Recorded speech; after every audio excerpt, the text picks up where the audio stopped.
Oh, we're live, so we're ready to go. All Welcome, right.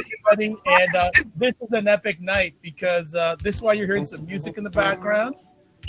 Just added a little flavor that's happening tonight. It's Dr. Vibe, your host and producer of the award-winning Dr. Vibe Show, the home of Epic Conversations, and I'm the host of Epic Conversations, 2018 award winner of the Innovation by the Canadian Ethnic Media Association, and as always, you're blessed, highly favored, a magnet for miracles, and a solution for someone's problem. And about a year and a half ago, I didn't think something like this was going to happen.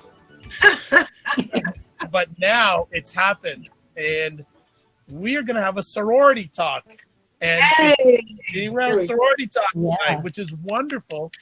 And when I first, we'll do it in order that it happened. I met Dr. Chetachi, and we did a lot of conversations. And I brought Leah on to a conversation with Dr. Chetachi. They did not know each other. I know. And then within the first 15 minutes, hey, Soror. Hey, Soror. Yeah, that's about right.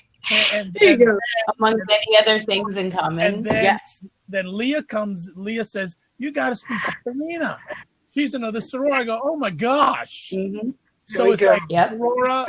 Soror's overrun. So I said, one get all three of them on to That's how we roll.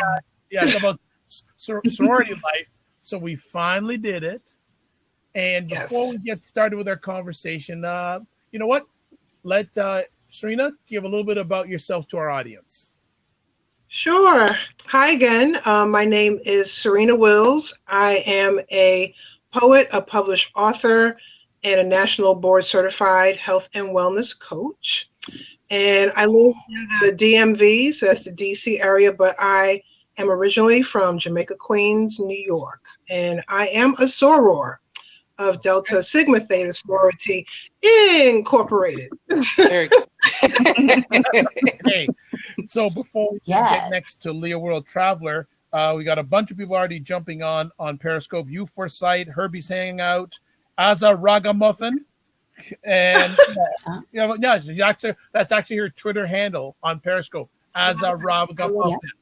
Oh, wow. So this I is love good. it. And we like to say on the Get Vocal platform, what's up, Tony? What's up, Dre? What's up, Big Bad Brad? So next up, 10 Job Man is here. That's why I'm always tired. Yeah, exactly. Yeah, I got 10 jobs. She officially added another layer to her already high pancakes this week. Welcome the new content manager for Urban Intellectuals and all other things. Yeah. Leah World Traveler, Leah Miller, Encyclopedia Brown, so many things. How you doing? Yep. I do well, but tired because I got 10 jobs. You're right about that. Excited because the latest job is a really cool one, and it has so much opportunity for growth and creativity, and it definitely gives me an opportunity to flex muscles that I don't get to use in other jobs. So I'm appreciative of that because it lets me be more my whole self, which I desperately need and definitely want to be able to access. So I'm excited. It's a good thing. It's a really good thing. And it's interesting. Of all the Black Lady Magic conversations, this is what we call them on Wednesday night at 9 p.m., Black Lady Magic conversations. We have more people jumping into the Periscope room than ever before. So, Periscope. That's interesting. So this is good. And finally, the woman in red and white. Yeah. And even or crimson and green. Bracelet too. Oh, yeah. With my line number, so. Wow. Yeah. She's got the real legit swag. Welcome, Dr. Chetachi. How we be? Thank you. Oh, I'm fantastic. Like Leah, I'm tired, but doing well. And share a little bit about yourself. Oh, yes. Sorry. So my name is Tachi, or Dr. Tachi. I'm a media professor, a filmmaker, media content producer, and a journalist. I have a couple of shows that I do and a bunch of other stuff that we will talk about afterwards. Wonderful. I don't know where to take this conversation, so I'm just going to put it out there because I know there's going to be a lot of laughter and a lot of nonsense tonight. So let me ask you, ladies, how did you, who got you into the sorority? Was it parents pushing you into a sorority? Was it you wanting to go into a sorority? Where did that start? Who wants to go first? Oh, I'll special guest or Tachi start. Okay, I guess I'll start. So I'm Nigerian. Obviously, as you all know, I mention that every week. And generally in Africa, although there are a couple of the NPHC, which is the National Pan-Hellenic Council, which governs all the 9 historically Black fraternities and sororities. There are a couple of chapters in places like Liberia, etc. It's primarily started as an African American thing. And so I didn't have family members that were Greek, that were members of fraternities or sororities, honor societies, yes, but not something like this. So it was really through my, getting to know people. And the funny thing is, I actually started off as a debutante for Alpha Kappa Alpha. So my indoctrination was more, when I was younger, was Alpha Kappa Alpha, because I knew more AKAs that were older than I did Deltas. But as I started to go on, there was just something about the Delta presence that I really, really liked. And when I got to my graduate programs, all my advisors were Deltas. My dissertation advisor was a Delta. And so you really see when you're around them, the wonderful things that we do in the community. And so I was just drawn to the power we had in the community, to the power we had in government, to the way that we were so dedicated to, at the time I wasn't a member, but the way I would see them so dedicated to public service and public life and really making a difference. That's the thing that drew me, but I didn't have any prior knowledge because of family members. It was because we tend to heavily be also in education. Many of us are professors, many of us are K through 12. And so chances are that if you went to school and you had a Black teacher, they're in something. So you get kind of indoctrinated that way. So that's how it came about for me. I guess I can piggyback off Tachi, because I think Serena's story is a little bit different and mine more parallels Tachi's story in that you guys already know that I'm biracial, because I say that every week too, and that I grew up in a very homogenous, environment, including my family. I was a little speck of pepper in a sea of salt.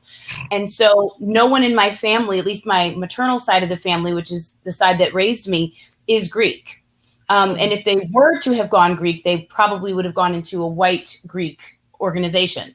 But that just didn't seem to be a thing that my family did. So I had literally no exposure, no understanding, no pushing, no legacy, nothing that led me to the path of the sisterhood. But when I got to college, the presence of, Black and Latino Greek organizations was prevalent on Serena and I's alma mater campus. And so I started to do a little bit of research. I started to attend different events that they would host. We went to Syracuse University, the one, the only, the great Orange, the best for you, Kinte. So we can also tell you more about that. So I did, my little sleuthing, and I paid attention and I listened to what people were saying. And I, more importantly than listening, because I like to form my own opinions, I watched and I observed. And like Tachi, what drew me specifically to Delta Sigma Theta, and that was really the only Greek organization that I really felt attracted to and felt sort of like a natural affinity for, was Delta Sigma Theta. Why? Because I was a social work major and an African American studies major when I was at Syracuse as an undergrad. And of all of the organizations, they were all doing things in scholarship, all doing things related to the community. But there's something about the way the Deltas handle business, something about the way they really walked the talk, something about the fact that I could sense the bond that many of the sorors had with one another was appealing to me. And, y'all know nothing about Leah World Traveler if you don't know that I'm obviously an ambitious person. I want to be successful. I work really hard. And I like to surround myself with people who I can aspire to be like. And when I did my research of Delta Sigma Theta, because as I said, I didn't really do research about other organizations because that was the one I was always attracted to. I found women that I was like, I want to be like her. I want to aspire to greatness like she. I want to do certain things like that person did. I want to give back in a meaningful way to my community, which also you guys know nothing about Leah, then you know that I'm about giving back and making opportunities for my community through all that I do. It was really Delta. And beyond that, as a young aspiring professional, I wanted to be in an organization where I was with other movers and shakers, where I could find people who would be able to give me opportunities on the strength of the bond. And I really felt like Delta was that place. And so one of my biggest motivations for joining, beyond the fact that I felt like there's genuine contribution to the community, upliftment of the community, a prioritization about education and scholarship and excellence and very high standards, there was also an amazing network. And as Tachi said, we were already kind of dominating education, dominating government service, dominating public leadership in institutions like that, nonprofits, social work institutions, universities, you name it. Like Tachi said, if it ain't Delta, there's definitely a Greek there, but it's probably a Delta there too. And I wanted that network. I wanted to be a part of that network. I wanted to take from the network, and I wanted to give to the network. And that is how I became a soror. Okay, before we go any further, I also want to shout out Miss Shannon and Get Vocal, and also So Steph, and some gentleman named Kinte, who's causing ruckus as usual. Oh. And just a little promo. In 2 weeks' time, Miss Shannon is going to be with Black Lady Magic talking about domestic violence and human trafficking. So that is in 2 weeks' time. Shannon is going to be a special guest of Black Lady Magic. So Serena, you are next. You said everything. So like Leah said, I also went to Syracuse University, and she did say my story is a little different. So I actually pledged graduate chapter. So I did not go through the undergrad chapter. And explain this, because you guys we'll get there. We don't know anything. We're going to backtrack. We'll get the story out, and then we'll give you the nuance. Yes. So I got to Syracuse University, and the one thing about upstate New York schools, and Tachi probably knows this too, is the first thing I saw was blue and white. I was like, oh my God. Yes. Zetas and Sigmas dominate, yes. Phi Beta Sigma. I mean, it's blue and white, or it was blue and gold. So we had Sigma Gamma Rhos. And actually, Deltas and AKAs, there were less of them on the upstate New York campuses. So that's one thing. Okay, I mean, like the blue and white was just everywhere. So you had some purple and gold. You had some Omegas here and there. You had some Kappas here and there, but it was definitely a blue and white universe. I actually had a cousin who is a Delta, and she pledged at Syracuse University, but that she was kind of my inspiration. But again, I'm my own person, and when I got to the campus, I didn't even know all my years growing up that I was surrounded by Deltas. My mom was into political activism and, just doing all the research and reading a fabulous book called In Search of Sisterhood, what I read over and over and over again. Anyone out there who aspires to be a Delta should pick that up and own that book and read it multiple times. So I read that book. I checked out the only book in the library at Syracuse University, and back then it was hardcover. It was the only. That book stayed out. I'm surprised you were able to check it out, girl. Because you know that library was not in circulation, or that book was it. Yeah, so you couldn't be hidden. You're like, oh, Serena checked it out last, so we know she's interested. Exactly. Paper trail on campus, and I just grew an interest. I started attending events. I started to get to know the sorors. Actually, a couple of them that pledged on the Spring 95 line went to my high school. So I was very close with Jeanette and Melanie, very, very close with them in high school, and grew close with them in college. So, like I said, I did not pledge in college for reasons that we will talk about later. And, but it did not, my interest, just kept growing. So when I graduated college and I moved to the DC area, it was nice to move from a blue and white world to the DC area where you just saw a lot of us, a lot of the Crimson and Cream, very active. National headquarters is here. And I found a graduate chapter in spring 2001 to finally become a member. But I mean, everything about Delta, from the 22 founders that we have, which is a lot to say in itself, that 22 Black women can come together and unite to formulate a beautiful sorority as DST. And back then, nothing was catty or petty. They united, and here we are 100-something plus years later, still properly representing. So I am, out of my family, my mother never went to college, my grandmother and her siblings never went to college. So in the immediate family, I am the first Greek in the family. Okay, so I some of us here are. We need to rewind and give some details. Yeah, because but I would like to know, did someone approach you to get in a sorority? Did you approach them? How did that happen? How did that happen for each one of you? So, they don't approach you. No, they don't come to you. You have to go to them, and that's across Greekdom. Yes. It's kind of like the whole thing. If you know anything, like the Jewish faith, they're not in the habit of trying to recruit people to convert them. That's not what. So I'm not comparing us to Judaism, but I'm saying it's that same type of spirit. Generally, it's you're looking for leaders. You're looking. This is across all of the organization. You're looking for leaders. If you're talking about an undergrad, people that are student leaders. If you're talking about an alumni, so we're talking undergrad is collegiate.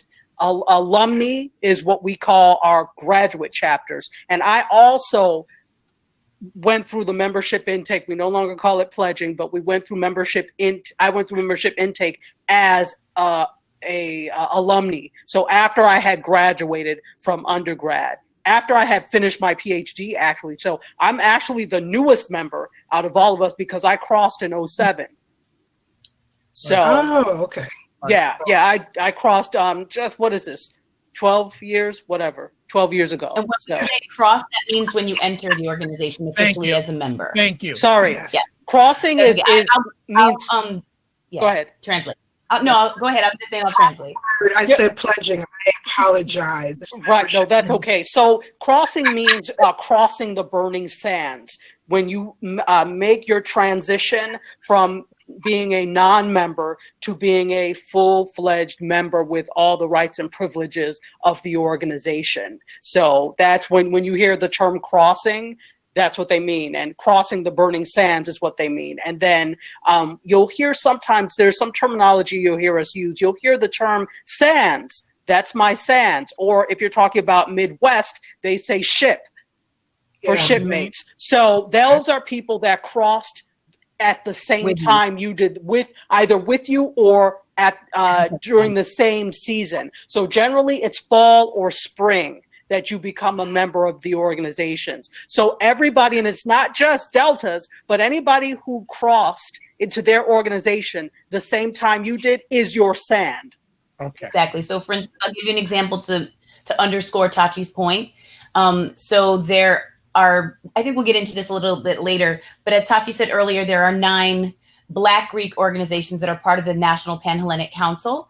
So I'll give you an example. One of them, okay, so I see his eyes. So the National Pan-Hellenic Council is basically just a council that brings together all 9 individual Greek organizations to work collaboratively and collectively on a variety of projects that they're probably already doing individually, but it kind of brings them together under one umbrella to kind of galvanize their individual power, influence, initiatives to kind of do something on a larger scale, and also to help facilitate greater inter-organizational communication, as is generally what they're about. So for example, one of the other organizations in the National Pan-Hellenic Council is Omega Psi Phi, which also is sort of the brother organization of Delta Sigma Theta. And so if let's say Tachi crossed in spring of 2007, Okay. if there was a member of Omega Psi Phi that also crossed in the spring of 2007, that person is also Tachi Sans, even though that person is in a different organization. Why? Because they crossed over from being a non-member to becoming a member of their respective organizations at the same time. Okay. Same season. Okay. May I interject? One thing I noticed that we didn't do is give the history of Delta Sigma Theta. Now, and let me give a disclaimer. None of us are speaking for Delta Sigma Theta. We're talking about our individual experiences. The only entity that speaks officially for Delta Sigma Theta is the national president. So I just wanted to make that clear. We're not speaking, we're talking about our own experiences. So Delta Sigma Theta was actually founded in 1913. So we're well over 100 years old now, on the campus of Howard University. So you all can big up Syracuse, but I went to the school where we were founded. So, Did you go through that chapter? Sorry? Did you go through that chapter? It doesn't matter. It's about Delta Sigma Theta. It is about Delta Sigma Theta. It's not about individual chapters. So you may love your chapter, but at the end of the day, it's about service to Delta. So Correct. there we go. So Alpha chapter is just Alpha chapter, but they're also Deltas. So Exactly. we're founded on the campus of Delta Sigma. Let's not lie and not say there's certain pride that people take in being from the mothership or the or single letter chapters, because that's definitely a thing. Oh, absolutely. Absolutely. The single letter But chapters. right. Bottom line, though, is about service to the larger organization. Right, right. So single letter, double letter chapter. Triple letter at this point. Right, right. So, you know, that is basically the foundation. And our first act of public service was actually participating in the Women's Suffrage March in 1913. We were, I think, the only Black women's organization there, and we were not wanted there. So we were told to march in the back. Stones were thrown. That just shows you the level of dedication. The fact that these were college students, and this speaks to the fact that most major civil rights movements, college students and youth had a huge part in it. So you were talking about students that were like starting at 16 years old, maybe no older than 18, if that, you know, or 19, really taking an interest in the welfare of their country, which is just phenomenal and amazing when you think about it, because all of this history, it's not just our history. It's not just Delta history. It's not just Black history. This is American history. So this is why it's so important for people to know. And it irks me when people know Sigma, Sigma, Sigma, Tri Delta. They know all of the other non-melanated organizations. Exactly. But people don't, I mean, it irks me that we've been around for over 100 years. Major people, major celebrities, major people in government are members of our organizations, and people are still like, oh, I've never heard of that, because you didn't want to hear of it. So we just have to do a little better to broaden our scope in terms of what we know about and what we consider history, and we definitely have made American history. So I just wanted to put some historical context. And I one piece to her historical context too is not only were these organizations, and Delta in particular, always at the forefront of political and social activism, but Black organizations, Black Greek organizations, were also born out of the fact that African Americans were barred entry to white Greek fraternal organizations. So like every other Black organization in this country, it was born out of the fact that we were barred from larger society's institutions, so we created our own. And so that also already comes from a legacy of oppression and how we rose above it to create our own organizations that not only continue to exist, but actually thrive. And one other historical thing that I'd like to point out that distinguishes Black Greek organizations from their white counterparts is the fact that for most Black Greek organizations, your true membership really begins once you leave collegiate institutions. Unlike many of the white Greek organizations where you are active while you're on campus, you're active while you're a student, you're doing community service projects, you're hosting parties, different fundraisers, you're doing, creating little micro scholarships for, kids in the community or tutoring, whatever. When you walk out of the pearly gates of your institution and you graduate, your affiliation really changes. It either kind of dies, or your level of activity or your level of activism within the community, in your organization, also kind of diminishes. Whereas when you are in a Greek organization, it kind of gets even more intense once you graduate, because now the expectation is higher, because now you are a professional, whether you are a young professional or not. We know that means you're capable. You have financial means, which means you can further support some of the financial initiatives of the organizations. And so the expectation of your participation, the amount of time you dedicate to the organization, kind of the bar is raised even higher. And it is a lifetime commitment. So a lot of us, when we join for life. Our level of participation and activism within the organization might ebb and flow based on life.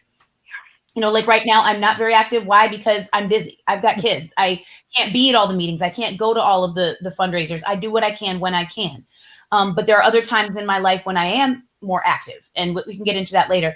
But I just wanted to point out that is a very different example of something that is distinctive to Black Greek organizations that other organizations don't have. So it's kind of like you kind of hit your peak when you're in college, and then that's that. Whereas for us, we're sort of still on the upward march, and then we kind of hit our stride after we've graduated and when you're a professional. And honestly, I think more members come into our organization as graduates. They've left their undergraduate institutions when they join Delta Sigma Theta. And I think really this is probably true of all Black Greek organizations, that we get more numbers of new members from those graduate chapters than we do from undergraduate institutions. Before you guys go any further, just I know I'm not getting a lot of words in, so I got to take it while I can get it. On the Periscope side, at Smart Hip Hop, it's their first day on Periscope, and they're checking out the conversation. Oh, cool. Michael Musnow, thank you so much for dropping by. Jawa Rogabanyan, I don't know I hope I pronounced that right. Yeah, Jarugambian. Yeah, there we go. I was like, that's starting to sound Armenian, so I was like, hold on a minute. All the names end with Yan or something like that. So they've joined on Periscope and have invited their followers, and and also welcome Marissa on the Get Vocal platform, saying it's a great topic. And I don't want to interrupt anymore. Who wants to continue? Okay, it's Serena's turn. Piggyback off of what Leah was talking about, more numbers come in the graduate chapter level, alumni as we call it. So I know the fraternities are alumni and women are alumni. For me, for example, my line, so the line is the amount of people you have that are going through intake with you. So in my case, there are 30 of us. You never say were. There are 30 of us. I am the number 30. I am the anchor of the line, so I had a lot of responsibility. I still have responsibility. 18 years later, I still hold up my line. 18 years. April 1st, we crossed on April Fool's Day, spring 2001. Wow. What is going on here? What is happening? We really were fooled. We didn't know we were crossed. It was just... they really did. Cross, they were like, ha ha ha, you didn't cross. But no, you did. Yeah, that's what we were thinking. Like, okay, they're just going to say, oh, no, it's not. So it's been 18 years just this past week. I know Leah's coming up on her 20th. So we're 2 years apart. 20 years. I guess I'm the oldest Greek amongst us, and I crossed in spring of 99. You're 2 years before. Yeah, so this year is my 20th anniversary. So on April 18th next week. It was a line in northern. Okay, go ahead. I was good too.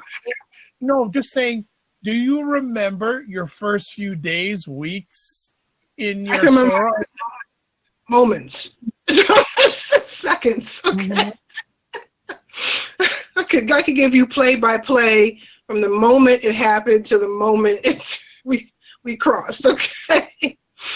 Yeah. Yeah, a lot of fond memories. Yeah, for undergrad, because we don't, our intake process is not as long as undergraduate. We actually cannot do but so many weeks. Undergraduate chapter has a little bit of a luxury to go a little longer than us. So actually, let me just correct, because I don't know whether or not you've been involved in a membership intake lately, but the process for the undergraduate with the collegiates, and there is one process. So across the board, whether you're a collegiate or alumni, there is one process. So, and the process has changed several times over the years, even since I came in. And even though it's only been 12 years, it has changed since then.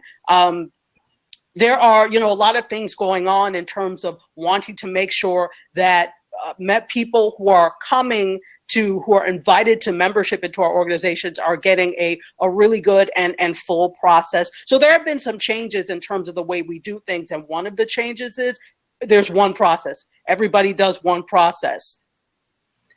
That's the official statement. That's the official way that things are done. So there is one process, one set amount of time that it's supposed to be done. So, and there's supposed to be nothing outside of that. So I just wanted to put that out there so we don't get in trouble. I'm winding 18 years back. So,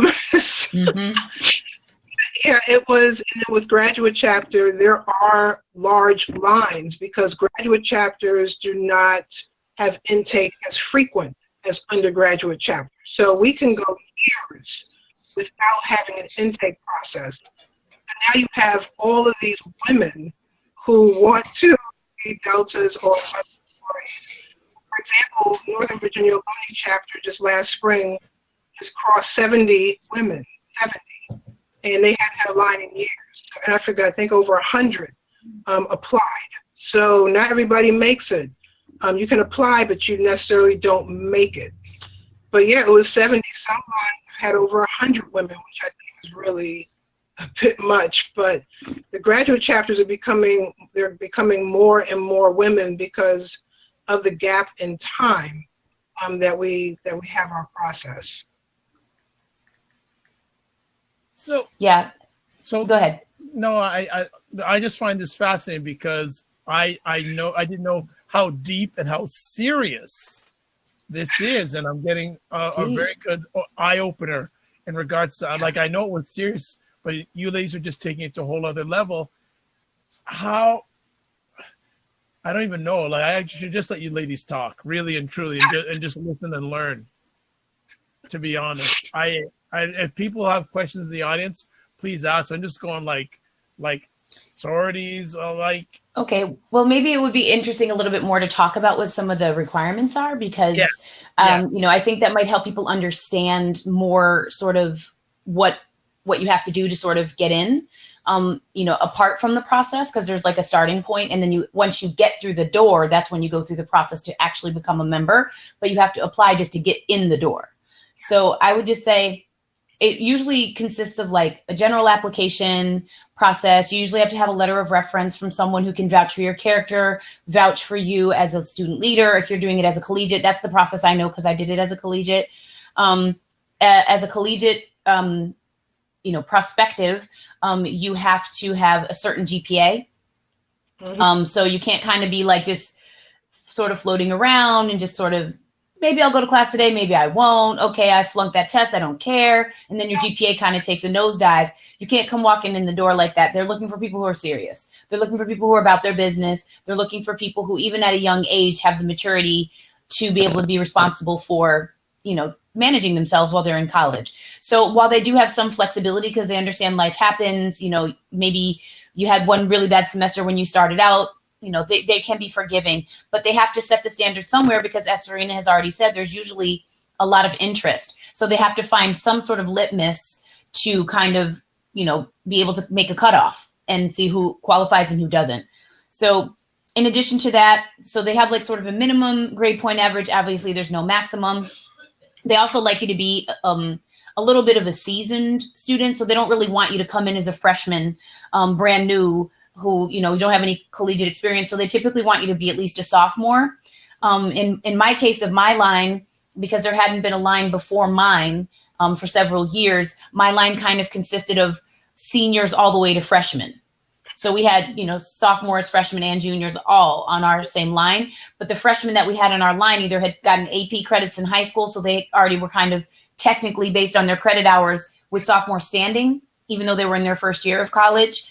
But the majority of us, excuse me, were at least already sophomores. So I think they kind of just want you to have a little bit of experience in college because, you know, college is already challenging enough as it is, but now you're also dedicating a good amount of your time to the process of becoming a member. So they want to be able to make sure that you've got enough of a handle on your collegiate responsibilities that you can still manage to keep your stuff going and not have it be suddenly affected because you've chosen to do this additional thing.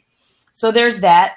I can't remember at this point. I think you actually had to do a couple of like narrative essays too, just to sort of talk about who you are, your leadership, your vision, why do you want to join, like typical things that people ask for any membership to any organization, like why do you want to join? Do you have anyone who you know that's an organization? What do you know about the organization? And this is an opportunity to maybe list some of the things that we talked about at the beginning about the activism, the political history, you know, the social give back, the scholarships, the, you know, service and dedication and education, those types of things. This is an opportunity to show you've done your homework and that you genuinely want to be there. And then like other organizations too, and Greek organizations are no exception, they also ask if you have any family members who have been members too, because they do, you know, while it doesn't necessarily impact your individual candidacy, it is nice sometimes to be able to honor certain legacies, assuming that you also meet all of the other requirements. So, you know, that's another thing too, that they don't necessarily consider it as a criteria for entry, but it is something they want to know. So I think that's it, but you guys go ahead. You guys I just wanted to add, you were very thorough. I just wanted to add that we have in Delta, just like the other organizations, but we have a meeting for women that may be interested called a Rush. And that is the only place that you can get an application. So if you miss the Rush, it's too damn bad for you, because you can't get an application unless you attend the Rush. And that is where you find out a little bit more about the organization and about how we consider what we consider for membership and the intake process. And so it's a basic overview, and that's where you would gain or get an application. And again, as was said, simply because you apply does not mean that you're going to be accepted. Here's the thing, with undergrad, it is, you know, part of student, they have usually most colleges have some sort of Greek life, which is part of student activities. So they're putting up flyers when they're having a rush or a smoker or whatever the organization chooses to call it. Hold on a second. What's a smoke? Smoker. So it's the same thing as a rush. It's an interest meeting. So different organizations call it different things. So it just really depends on who the organization is. We call ours a rush. So, you know, it's publicized. Once you for alumni chapters, it's publicized, but it's a lot more difficult to find out about it than when you're an undergrad. Obviously, in undergrad, you're required to post posters and things letting people know. That is not a requirement for us. So this is really when you see people that are serious about membership in the organization, because they're coming to the events. We're seeing your face. We're not just seeing you when you decide, oh, they're having a line. Let me start going to their events. So if you're coming to things, you're going to probably by default know when there's a rush or something happening. You're going to get to know some of them. And to be honest, why would you want to seek membership in an organization full of people you don't know anyway? So, you know, that there's a whole kind of a process for that. So, but Leah, you did an excellent job of explaining. I just wanted to add the rush part. Yes, and the rush is key. And I did forget to mention that. And that is sort of the first thing, because if you're not at the rush, you're not in the organization, just like Tachi said. And it is actually easier on a collegiate campus because of the reasons that Tachi said, but also because word of mouth. So even if you didn't see the flyer yourself, you know, your homegirl did, you know, she's going to tell you. So now you know about it. But in the real world, you're not going to know who the other people are who are interested. On a college campus, you kind of already know who else is interested and you're already in touch with each other. So you're already saying, hey, girl, have you seen anything? Have you seen anything? Oh, I think I saw something in the library. Oh, I think I saw something in the student union. And then, you know, that's sort of how everyone kind of knows that there's going to be a rush and they find their way to it. But I think it is more difficult in the real world because you don't know who else is interested. So you just, you know, you're lucky to show up. And really quickly, to the point that that was put out there before in terms of the sheer numbers. Alumni, it's a lot of work to do a membership intake process. So sometimes, you know, there'll be long stretches of time. Before I became a member, the chapter I came through had not had a line. Since I came through in 07, their last line was 1999. So that lets you know that there are long stretches of time. And then they had another line. When did this line cross? 2017? No, 2018, it was last year. So how many years? I crossed at 07, the next one was 18. Simply because, you know, it takes a lot of work.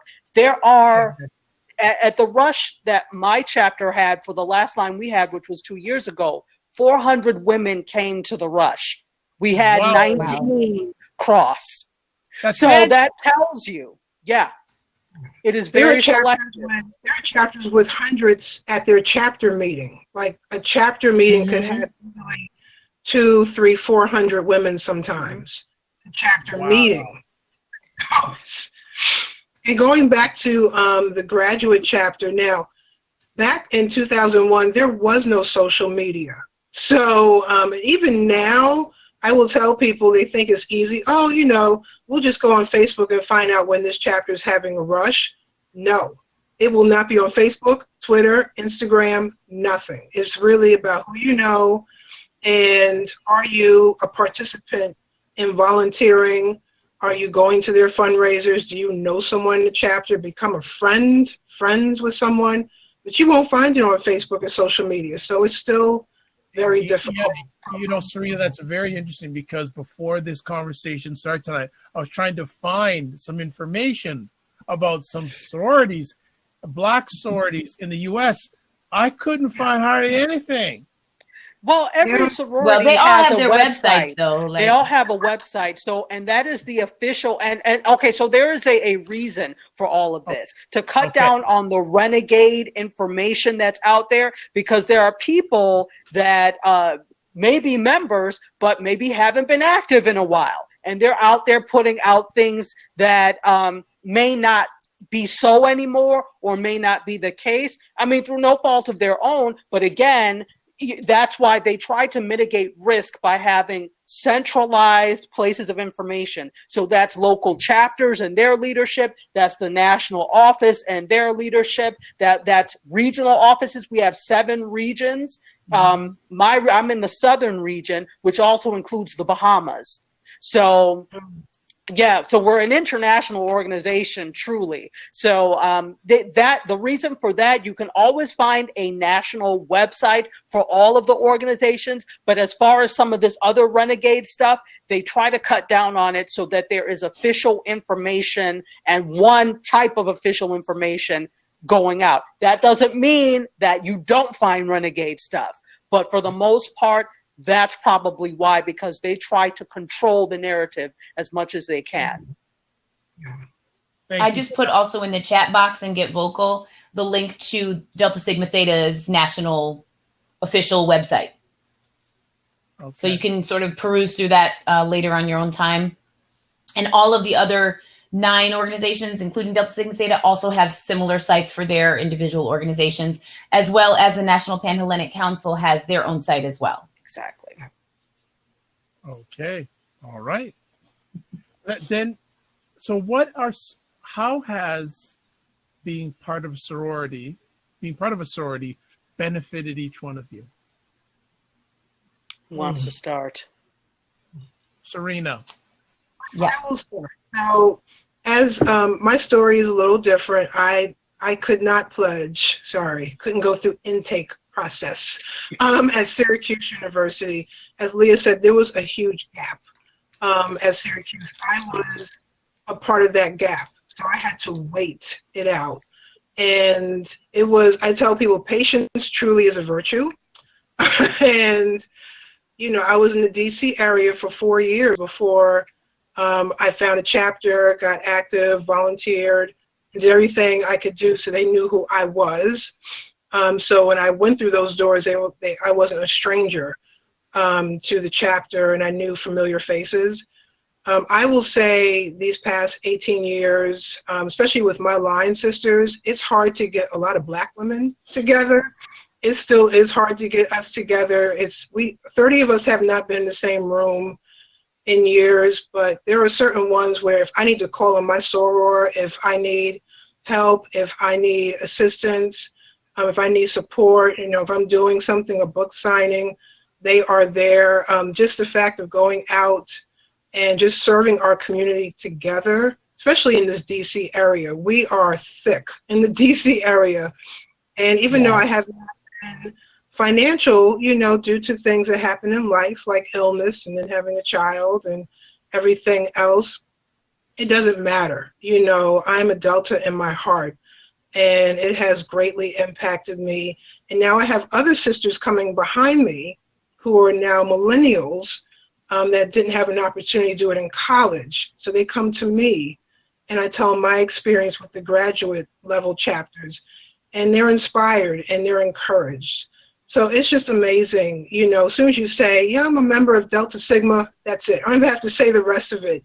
And women will just embrace you. And we have some powerhouse women in the all over the world, but just here in the DC area. I go to church with Reverend Dr. Gwendolyn Boyd. I mean, It's just, yes. And so she's the one that got me, she's the one that got me to my church home. I never even heard of my church home until I heard her speak at an event, and she said, if you're looking for a church home, please come to Ebenezer AME in Fort Washington, Maryland.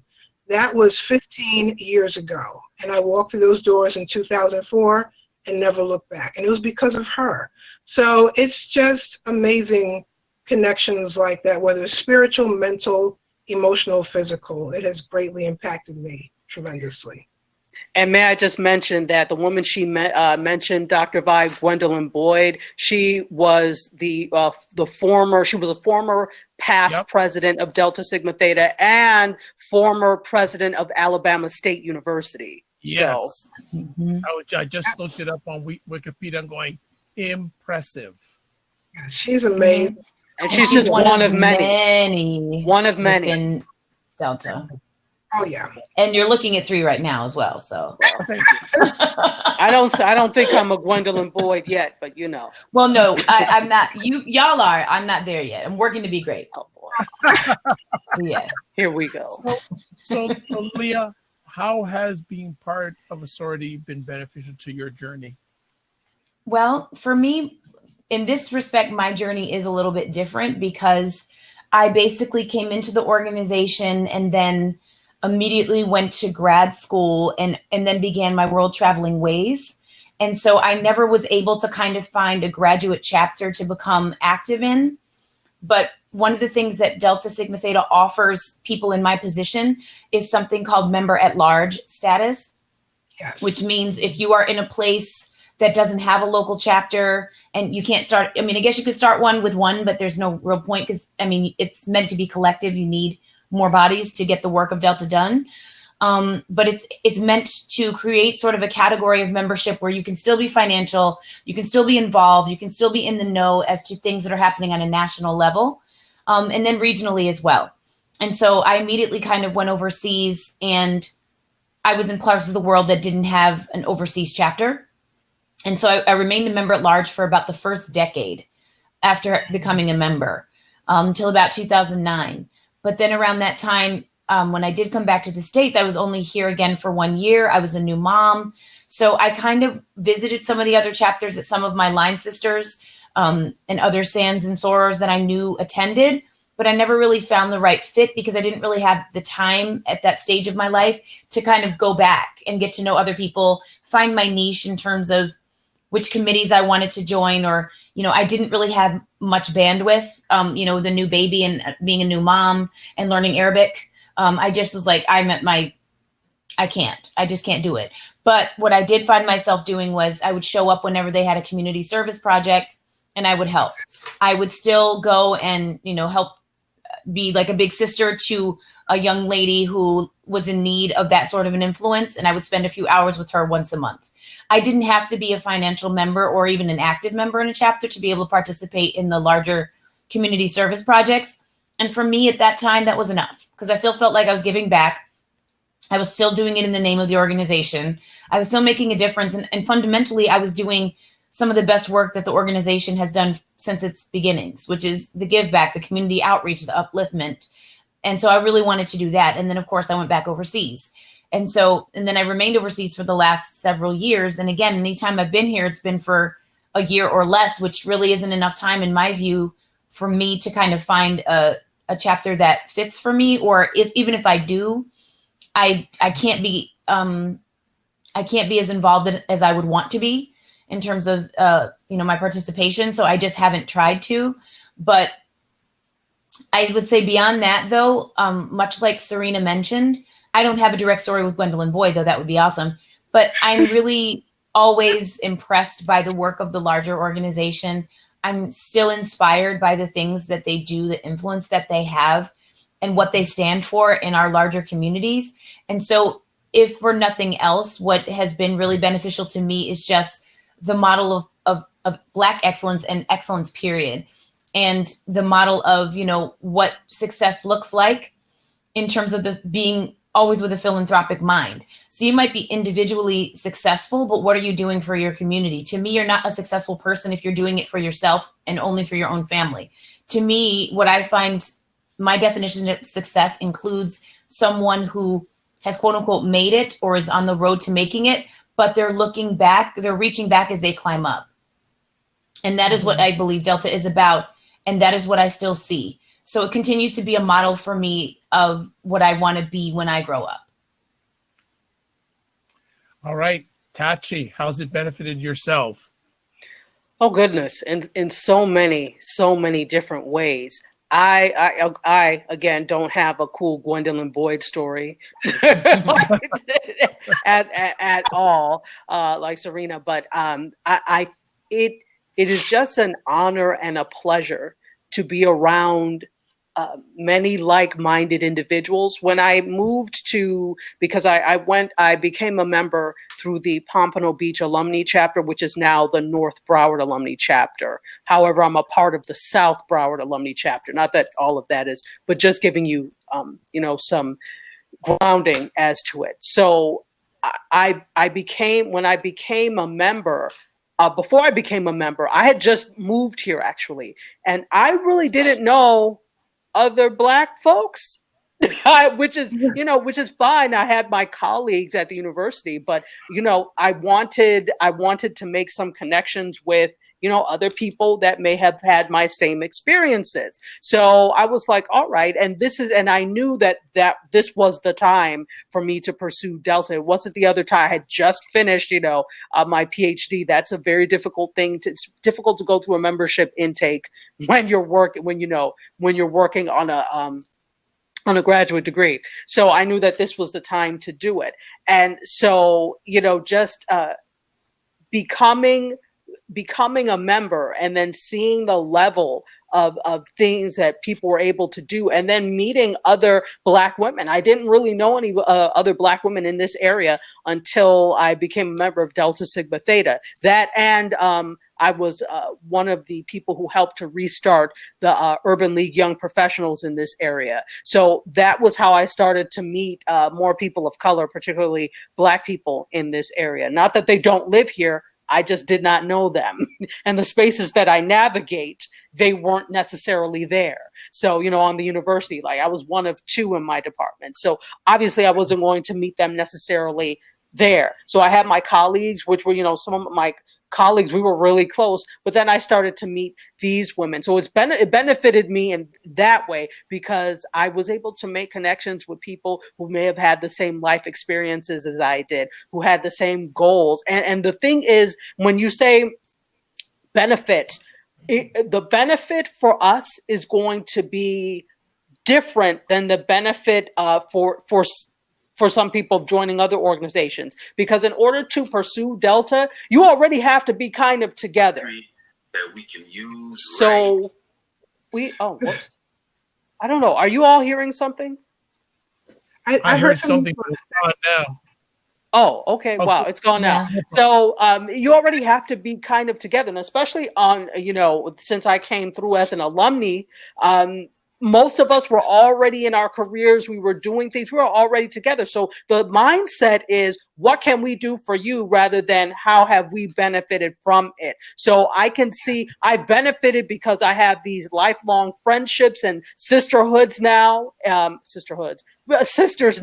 So, but in terms of benefits, I see what I have done and where I can do more so than the huge benefit, because that's what we do. You realize that this is a selfless venture and it's about service to the community. We are probably going to be all right because you have to be college educated in order to be here. Our goal is now, how do we then go back and uplift the people that didn't have the advantages we all have in this organization? Okay, so just update a little bit. Greetings to LA. Good to have you here in LA. Host a great conversation called The Elephant Room. So please follow it on the Get Vocal platform. And again, if anyone wants to come into the room, just message me on the Get Vocal platform and I will certainly step out. LA, you may want to come in because LA is an educator at the University of Toronto, aka known as the Harvard of the North.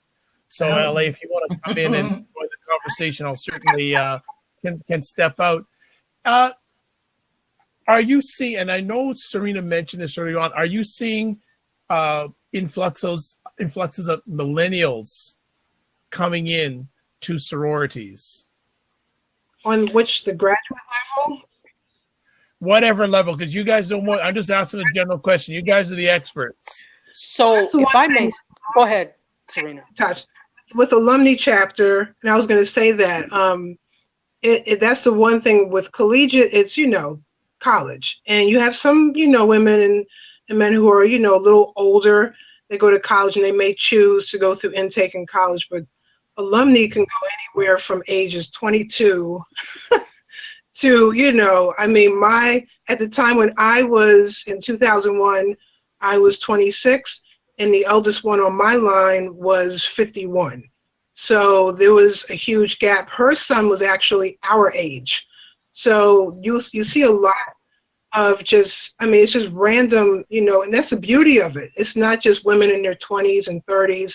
You have women who are coming into the sorority in their 50s, 60s, and sometimes 70s. It's in their heart, and they finally, have the opportunity to take it and go forward. And, they say, it's a lifetime commitment. So whether you're 70 and you ride this out all the way for another 20 or 30 years, that's what they choose to do. I'm starting to see, I know in the DC area, because of the gap, depending on what chapter you belong in, the line I was talking about just last spring, there were 70 of them, and the range was very wide. It was from right out of college, didn't have an opportunity like me, to a woman almost 60 years old. So that's what I'm seeing more of. It's just a broad range. Wonderful. And I just want to shout out to LA is hanging out with a wonderful lady named Nova Browning Rutherford, who is an outstanding life coach, facilitator, mindful coach. I think I sort of got it right. And actually, if Nova is watching, Nova, two of the ladies that I want you to speak with are on this conversation right now, Leah and Dr. Tati. So you are seeing them in action. So we will get a conversation with both of them individually in the very near future. Dr. Tati, you wanted to say something. You let Serena go first, but you wanted to add to something. Yeah, you were talking about millennials, and like Serena said, there's a wide range in terms of ages that come in. I think when I was the oldest one on my line, and there were 42 of us, was 60. So yeah, you have a wide range. And in terms of millennials, this is the interesting thing. And this is where we need to start to preserve our history. And it kind of crosses over to what Leah was talking about last week in terms of preservation of our history. You had obviously, we're at all types of different schools, all types of different institutions, PWIs and HBCUs. Well, what happens now, what's starting to happen now, you've got places like the University of Alabama. Now I'm talking about undergraduate. So you have places like the University of Alabama where they have the largest Greek presence or the largest Greek system on a university campus in the US. And they have money, obviously. So all of their sororities and fraternities have these huge plantation-like mansions. So what's happening is, if you have students that may be Black, okay, so you have young Black women who come on campus, for example, something like the University of Alabama. They don't have fraternities and sororities in their family. They may be unaware of it. They see Phi Me Phi with this huge house, and they're, oh, I want to live there. I want to become a member of that organization. Now, this is not to say that you cannot pledge. They still call it pledging. You cannot pledge an organization that is non-melanated or majority non-melanated. You can do whatever you would like. However, there is a lost history when that type of thing happens. And not that that is the norm, but we're seeing this more and more on campuses. And this also crosses over with, we have a lot of students who are also choosing PWIs over HBCUs. That's another thing. And again, go to the school that you feel fits well for you. But again, you go to a PWI, and you may not see, and you traditionally on PWI campuses, predominantly white institutions, the numbers in the chapters of the NPHC organizations tend to be smaller. So whereas you go to Clark Atlanta and you've got 30 or 40 deltas on the yard, you go to some place like Ohio State and you may have 7. Okay, so it's just very different. There's more visibility on an HBCU campus. Generally, you see that a little more. And this is not always the case. I'm just making a blanket case, but there's almost, what I'm saying is there's a lost history there. So back to your point of millennials, what we're seeing is obviously there's still huge interest in our organizations, all of the NPHC, but we start to see as millennials have more choices for where they go to school, they may not by default pick a Black fraternity or sorority. And so there's some lost history there. Miss Leah, I know you're tired, so if you need to step out, you're more than welcome to. Yeah, I'll give you guys like till 10:15, and then I'm gonna go to sleep. Okay, well, we'll definitely finish by 10:15. Definitely done by 10:15 because we don't want to keep you up too long because you got home Armenian work. Yeah, I still have to finish a couple of things. I want to try to get that done before I'm totally brain dead. So do you feel that sororities, when it comes to promoting, Did he freeze? Oh, okay. He froze a little bit. Go ahead. Sorry, just repeat your question. Yeah, you're back now. Yeah, I'm just saying that should sororities, in your opinion, keep their organization the way they are right now? Because it doesn't seem that they really promote themselves a lot. Should they just stay as they are, or are there opportunities, in your opinion, for them to raise their game? I mean, as far as should they promote themselves, they don't have to. I mean, okay. And in my opinion, it goes back to kind of what both Chachi and Serena were saying before, that the legacy is already there. The visibility is already there. These types of organizations exist because people already know about them and are interested in them and do the research. And those people who are willing to do the research and take the time are the people that we want to continue to have in the organization, because they are the ones that will continue to sustain the organization. In terms of what I think they could maybe do better, though I don't know that they necessarily need to, because, I mean, again, who is our audience? If it's for larger society, we're not really there to serve larger society. We're there to serve our own communities, because no one else was serving our communities when we needed them over 100 years ago. So I think within our core demographic, which is other African Americans, we are already known. People already know, like, I'll speak specifically about Delta because that's what I know best. People already know when you call the Deltas are going to show up and we're going to show out. And we're going to be the best that we can be. And we're going to take whatever it is that you asked us to do and bring it to a height that you never expected it to be brought to. And so I think our reputation is in our works. It's in our deeds. It's in what we say, because we do the things that we say, and we say what we're going to do. And so the credibility is already there, and it's been there for hundreds of years, and it continues to be there. There are definitely things that I think could be changed. Like, I'm not a huge fan of like bureaucracy or hierarchy. And like any like long-term kind of older institution, there is a lot of that hierarchy and rules of order and sort of how things are done and delegation and all of that. And I definitely think as we move into a more digital age and into a time where things are more, there's other modes of communication and other sort of modalities to manage. I think that, you know, being open, a little more open to some of those things could make it a little more palatable to younger generations that don't necessarily have experience with that type of operational system. And I mean, even for me, as kind of a cusp person between Gen X and millennial, I don't know, I get a little bit irritated by some of the bureaucracy and hierarchy when I'm at meetings. I'm like, just get to the point. I don't want to hear the minutes. I don't want to hear all this. Like, can we please just get to the decision? Like, I don't care about this. But there is an element of importance in that too, because that is the tradition. If we just did away with it, then the tradition that was started 100 years ago would be lost, just like what Tati was talking about. So I understand the value in it, but when you're at the stage of life where the three of us in this room are, where we're busy with our careers, we got things pulling us in all kinds of directions. In the case for me and Serena, we got babies that are also taking up whatever little bit of time we have.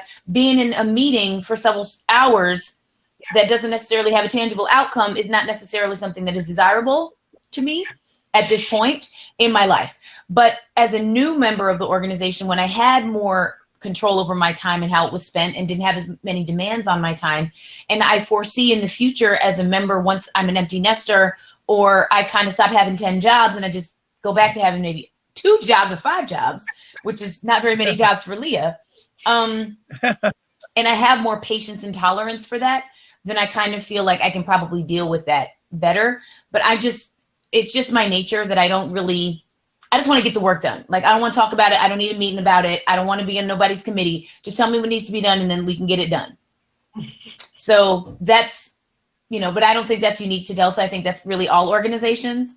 So, but I can only speak about my own experience, but I have friends who are in other Greek organizations who have similar complaints about the sort of hierarchy and, you know, administrative management of chapter meetings and sort of how information is disseminated and things like that, that they also kind of balk against.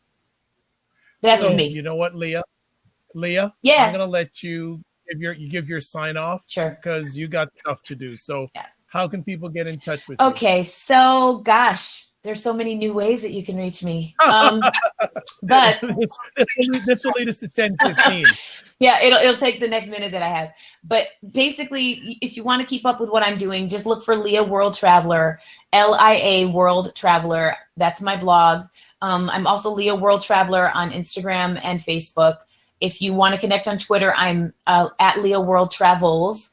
As Dr. Vibe was saying at the top, I am now the new content manager for Urban Intellectuals. So you can also find me on the Urban Intellectuals platforms.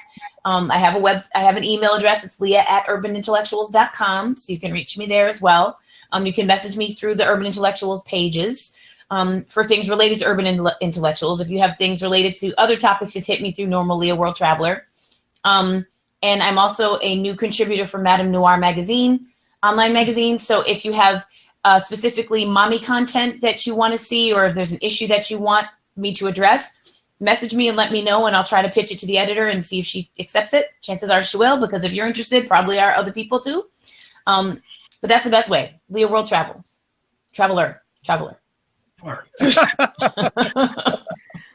I'll put the rest of my stuff on the sidebar. All right. And then I'll get out. Leah, I'm going to click you out via the screen, but you can type your other stuff in. No problem. I'll go out here. But we will get. Wow. Okay. She was quick. Boom. She said, poof. I'm telling you. Wow. I know you're still here, but just like wow. So and other two, Serena or Tachi, are there any opportunities for sororities to raise their game? You want to talk first, Serena? Oh, yeah. So I will say this. So as a mom and as a single mom, I want to get back, I want to get active and whatnot. So when I used to live in Dallas, Texas, I was very active with the Metropolitan Dallas Alumni chapter. And I didn't have my son yet, But there were other, sorors that had children. And the one thing I really gave them major props on is that, well, first of all, we owned our own house.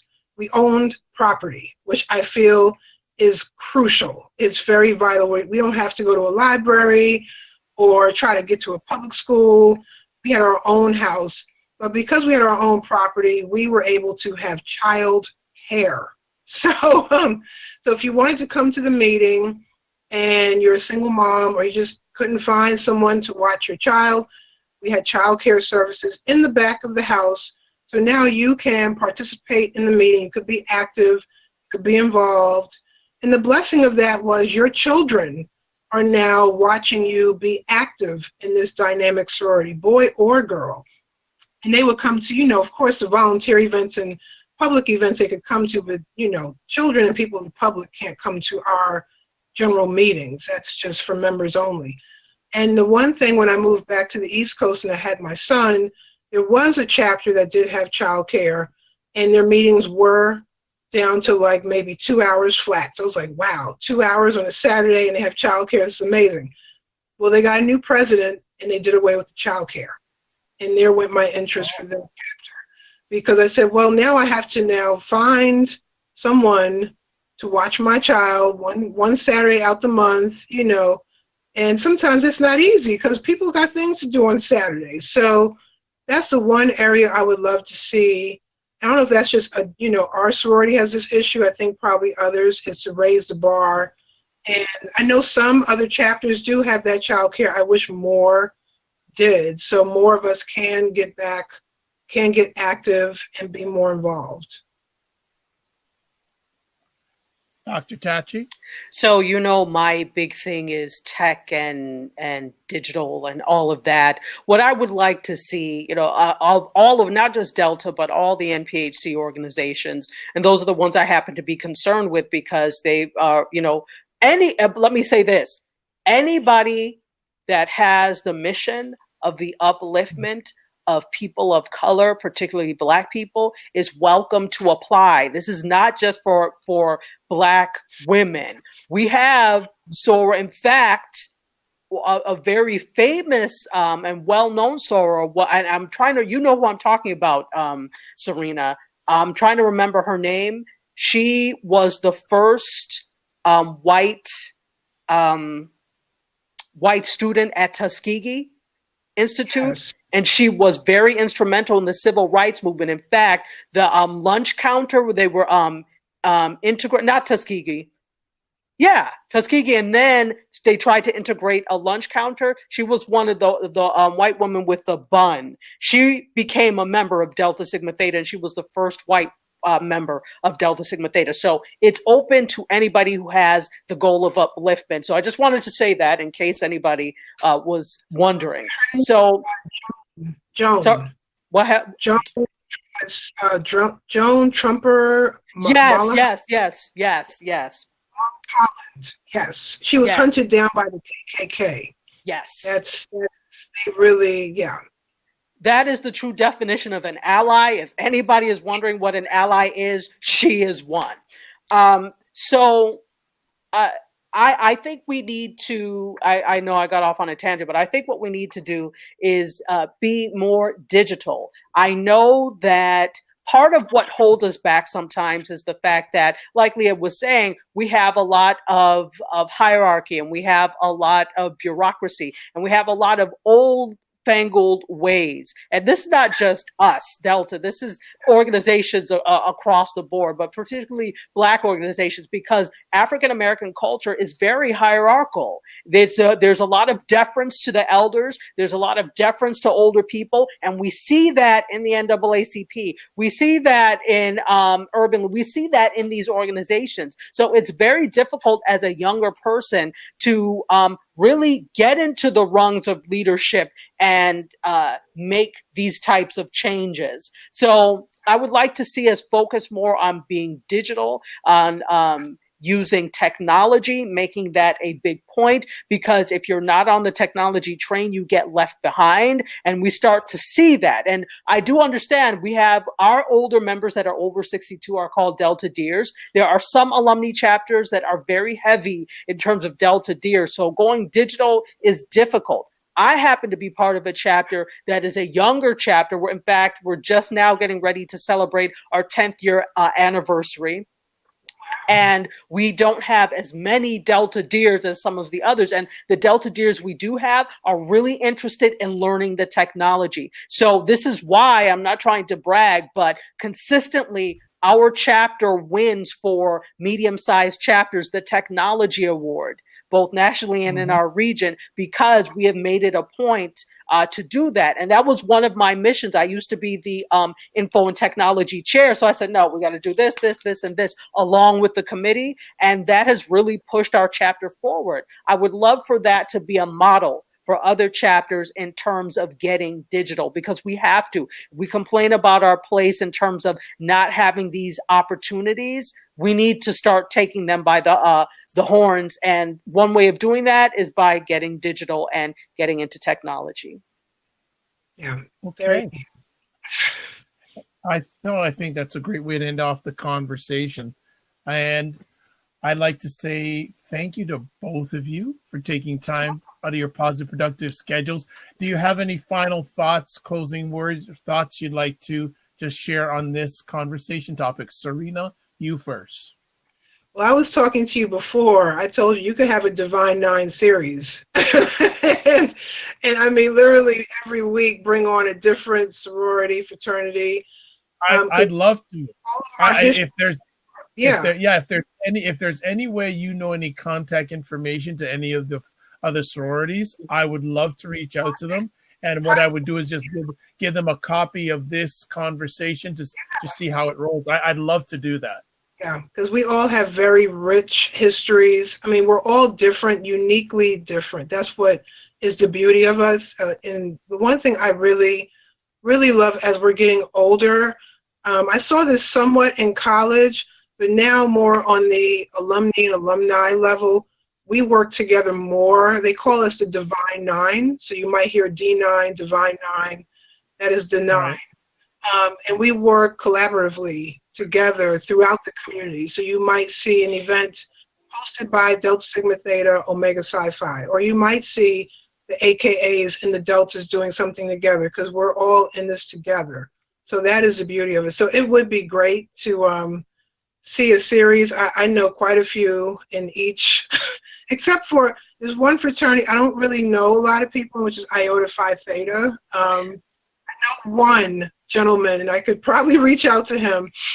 They're one of the newer. They're not new, but they're the newest to the Divine Nine, but I don't know a lot of them. But I think that would be great. And again, you know, we are getting older, and for those millennials or younger women that want to learn more about the history, because as Tachi said, you know, we need to catch up on this digital divide that we still have going on, so we can attract those younger women to come into our sorority.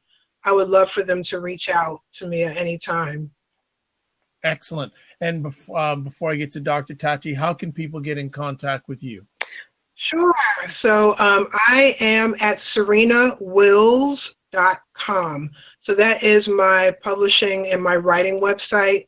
I am also a national board certified health and wellness coach. So I would love to talk to that woman as well, Dr. Vibe. She's a mindfulness coach. Love to talk to her. I studied that in grad school. So my health and wellness coaching website is Divine Right. So Right is spelled WRYTE.com, all one word, divineright.com. I'm on Facebook at facebook.com/Serena Wills, and I am on Twitter and YouTube under Divine Right, spelled WRYTE. And what I'm going to ask you to do is, while you're still on our conversation, you can type out that information on the side. Oh, in the comments section. Oh, no, because you're on a tablet, you're not able to do that. I'd say, no problem. I'll see if I can put it in while Dr. Tachi closes out with final words and contact information. just that it has been an honor and a pleasure to be a member of this organization, because this also means that I'm a member of an organization that created history. I mean, all of the 9, if you research them, they all created history in some way, shape, or form. And it's not just about being the first or being the last. There are things that have happened for all of us that have made the American landscape so much richer. So it's just an honor to be a member of this. And I can't wait to see what the next 100 years brings us. There are, let's see, this is 19. Okay, next year, Zeta Phi Beta will be celebrating their 100th. And in 2022, Sigma Gamma Rho will be celebrating their 100th. Then this will be a while now. 2062 will be Iota Phi Theta's 100th. So as we're all approaching, passing our 100-year mark and approaching 100-year mark, I can't wait to see what the next 100, I mean, I won't be here, but I can't wait to see what the next 100 brings. And hopefully it's in the direction of not only solving these societal ills that we've all worked so hard to try and eradicate, but also getting on the up and up in terms of technology and science, etc. Oh, and now my contact information. You remember your stuff now. So you could reach me several different ways. I am the host of Mediascope, which happens just about every Wednesday not today, but it happens every Wednesday at 6 p.m. Eastern Time on Periscope and Facebook Live. Also, simultaneously on WJMSradio.com. I talk all about media, tech, and pop culture. In my opinion, the best in media, tech, and pop culture. Also, I am the co-host to the TV channeling podcast out with my friend in LA, Kevin. We do TV reviews and talk about TV, film, and entertainment news. That also is on WJMSradio.com. Tuesdays at 5 p.m. Eastern Time, and both shows are replayed on Fridays on WJMS. Mediascope is at 2 p.m. Eastern Time, and TV channeling is at 5 p.m. Eastern Time. So you get to hear me twice a week on WJMS Radio. You can reach me on Twitter at Tachiata, same thing on Periscope at Tachiata. I'll put all this in the side. You can also reach me on Facebook on the Mediascope page at Mediascope16. And one of my favorites is Instagram. You can hit me up on Instagram. I am at Dr_Tachi. That's Dr_Tachi. You did it all. Yeah. as much as I was going to do. So, yeah. Okay. Well, before we wind it up, just want to say thanks to everyone that was on the Get Vocal platform. That's Kinte, Steph, Cliff, Badges, Steven, Big Bad Brad, Herbie, Free for Real, J-Mog, and of course, Leo World Traveler. Earlier on, we also had Tony and Dre in the house. On the Periscope, now bunches of people now are coming on Periscope. So let me go to at Dizzy Drake 7, Hot Dog Tours, who is a staple on Mediascope. Yes. A Rousenville. I haven't heard from her in a long time. Hey, Anna.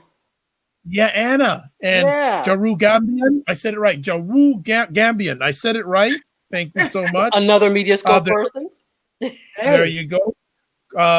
Code JCCOE Jr. There's other people on here. Michael Mausnow and U4Sight. U4Sight.